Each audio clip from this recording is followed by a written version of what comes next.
Alexander Zverev ne sera jamais numéro 1 mondial, je l'affirme. Il ne peut pas se comporter comme ça sur un court, rester passif, ne rien tenter face à un Tallon Griekspoor qui est un très bon joueur mais qui est bien loin des standards d'Alexander Zverev.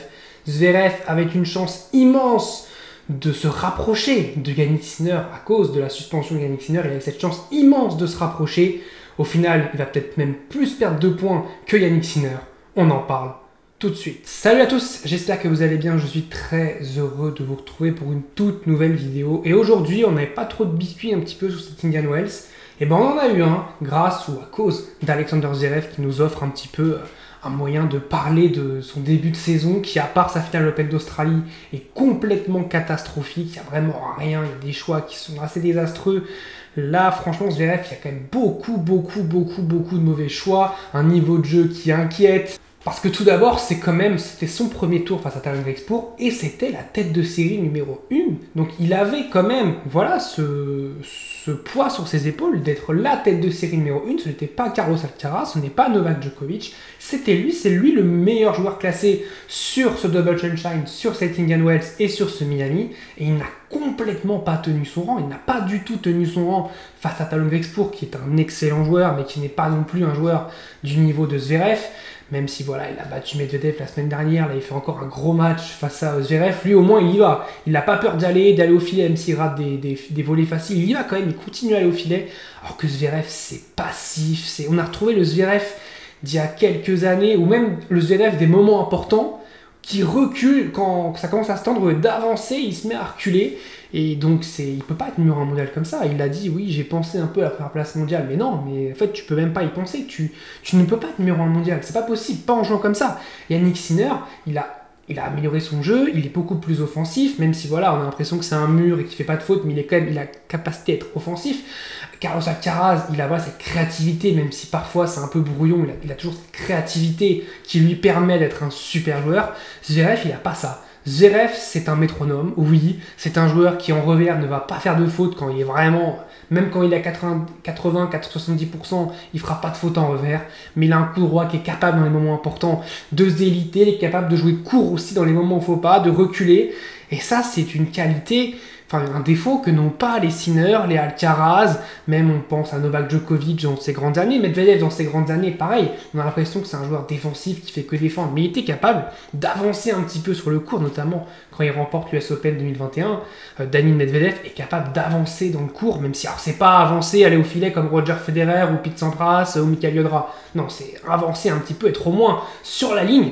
Là, Zverev, il est à 2 mètres, il est loin, et c'est décevant, franchement, c'est énormément décevant parce qu'il y avait cette lutte pour la première place mondiale qui pouvait nous tenir en haleine. Avec la suspension de Sinner, on pouvait se dire, il y a peut-être moyen si un des deux joueurs réussit à faire le doublé ou même finale et titre, en parlant d'Alcaraz et de Zverev, déjà pour Zverev, ce ne sera pas le cas. Il réussit, il avait fait quart l'an dernier, il réussit à faire moins bien que l'an dernier. Alors on se dit que quart c'est quand même pas mal, mais pour un joueur comme Zverev, c'est pas non plus, c'est un peu normal. Là, premier tour, enfin deuxième tour, parce qu'il est exempté du premier tour, mais premier tour, défaite d'entrée, wow, ça pique. Et donc on verra Alcaraz ce qu'il va nous donner, mais Alcaraz, pareil, là il avait les 1000 points à défendre voilà, il avait 1000 points à défendre. Il est un Welsh du titre de l'an dernier, donc ça va être aussi très compliqué pour Alcaraz de reprendre des points. Là, il ne peut pas en reprendre, quoi qu'il arrive, il ne peut pas en perdre. S'il réussit à gagner le tournoi, il perd 1000 points, mais il en récupère 1000, donc il prend 0 points. Ce sera Miami où il perd en quart face à Dimitrov, qui avait été exceptionnel, ou en huitième ou quart face à Dimitrov, il avait été exceptionnel. Là, il y aura vraiment une vraie chance pour Alcaraz, mais pour Zverev, ouais, là, c'est dur parce qu'en plus, c'est pas la seule défaite. Si c'était la seule défaite après l'Open d'Australie, on peut se dire oui, un petit accident, ok. Mais son début de saison à Zverev, il est cataclysmique. Vraiment, c'est une catastrophe. Alors, il y a cette finale de l'Open d'Australie qui maquille beaucoup de choses et je trouve qu'on n'en parle pas assez de cette finale de l'Open d'Australie qui, pour moi, arrive un peu par miracle, parce qu'il a un tableau, je trouve, très favorable. Il joue Tommy Paul en quart de finale, et face à Tommy Paul, s'il saisit les occasions, il peut prendre ce match, parce qu'il sert pour le set dans le premier set, il sert pour le set dans le deuxième set, et il gagne aucun de ces deux sets-là. Donc vraiment, face à Tommy Paul, il s'en sort bien. Et puis en demi-finale, il joue Djokovic qui est blessé, il galère à remporter le premier set contre un Djokovic qui va abandonner à la perte du premier set. Donc voilà, c'est un peu en trompe-l'œil, je pense, cette finale d'Alexander Zverev. même si voilà, il ne faut pas lui enlever le mérite d'avoir été en finale, mais je pense que c'est quand même un côté trompe-l'œil sur cette finale d'Alexander Zverev. Et après, il y a eu cette décision de faire la tournée sud-américaine, et on le sait, je l'ai dit dans mes précédentes vidéos, que cette tournée sud-américaine, il n'y a que des morts de faim, que des joueurs qui veulent taper les grosses têtes d'affiches qui viennent, ils veulent battre ces joueurs-là. Et bah ça n'a pas manqué, puisque voilà, il a perdu à chaque fois très très tôt. Il perd en quart de finale face à Cerundolo à Buenos Aires, il perd en quart de finale de Rio face à Kobe Tsana, et il perd, alors là il y avait un petit peu la question de l'intoxication alimentaire, mais quand même il perd dès le deuxième tour d'Acapulco face à la sensation Leonard Tien. Donc il y a quand même des défaites très prématuré. Là, c'est encore une défaite prématurée, c'est même une défaite d'entrée. Donc, c'est la deuxième défaite consécutive de Zverev qui perd d'ailleurs, qui est sur 3 défaites sur ses 4 derniers matchs. Donc, il y a vraiment une question sur ce calendrier. Aussi, pourquoi faire la tournée sud-américaine alors qu'on l'a vu l'année dernière en indoor, il a toujours été très bon.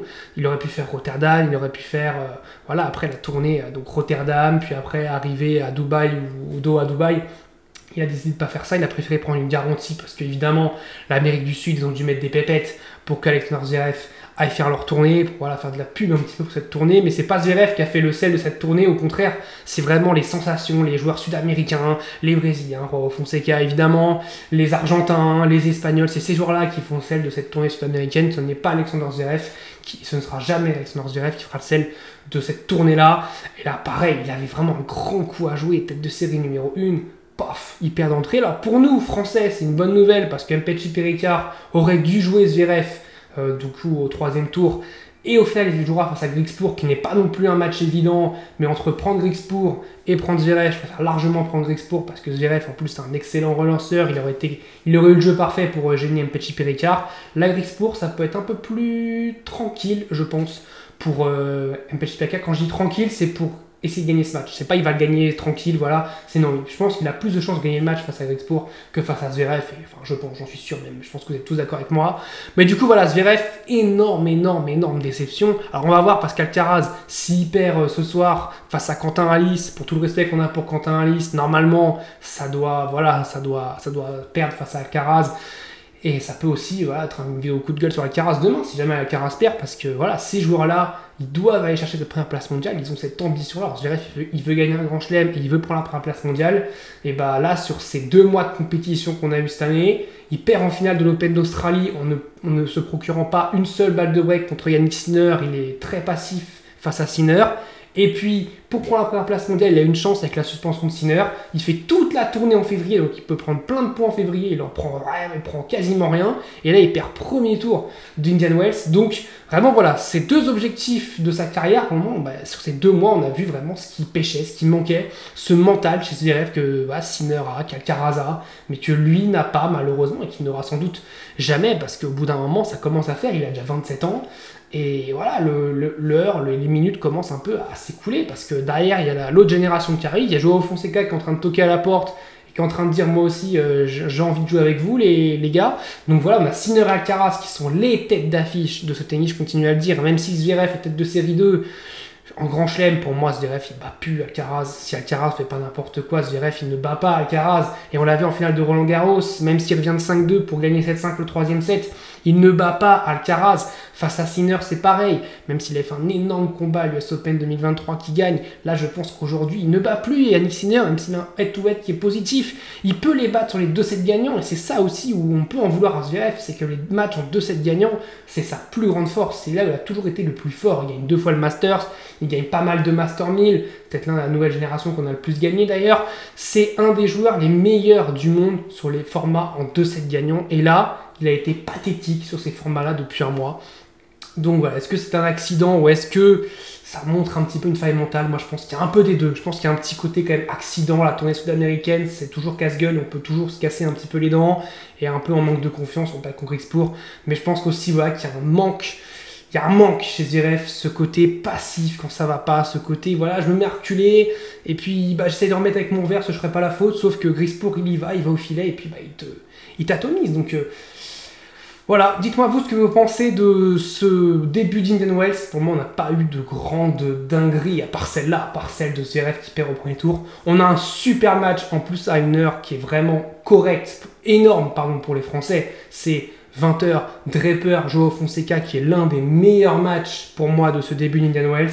Malheureusement pour nous, Gaël Monfils joue à 5h du mat face à Corda, mais comme j'avais dit, c'est logique, les Américains adorent Gaël Monfils. Gaël Monfils joue un Américain, c'est logique qu'ils mettent ce match en ice session, il n'y avait pas le choix, et même voilà, c'est compréhensible, donc on ne peut pas en vouloir aux Américains qui voilà, vont voir Gaël Monfils en prime time. Nous, on va avoir le droit à Draper Fonseca. Dites-moi pour vous vos pronostics de ce match. Je pense que ça va être un match très serré, très intéressant, même si Fonseca a eu un match compliqué face à Thornley au premier tour.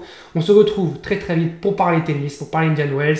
Qu'est-ce qui va se passer? Est-ce qu'Alcaraz va perdre ce match face à Quentin Halys? Est-ce que Novak Djokovic va atomiser VDZ? On verra ça dans une prochaine vidéo. Je vous dis salut à tous, portez-vous bien.